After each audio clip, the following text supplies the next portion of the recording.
বন্ধুরা, এই লঙ্কা লেবুর আচার কারা কারা ভীষণ ভালোবাসো তারা কিন্তু অবশ্যই দেখে নাও।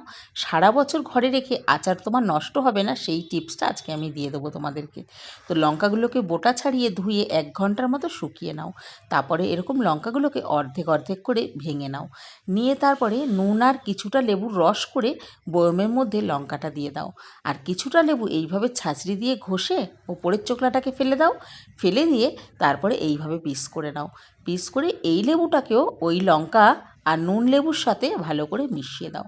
আর আচার সারা বছর ভালো রাখতে অবশ্যই কিন্তু বন্ধুরা 1 চামচ ভিনিগার এই লেবু লঙ্কার সাথে মিশিয়ে তারপর ঢাকনা বন্ধ করে 3 থেকে 4 দিন রোদে দিলেই কিন্তু আচার তোমার রেডি হয়ে যাবে। এই আচার ভাত রুটি আর লুচি পরোটার সাথে কিন্তু অসম্ভব সুন্দর লাগে।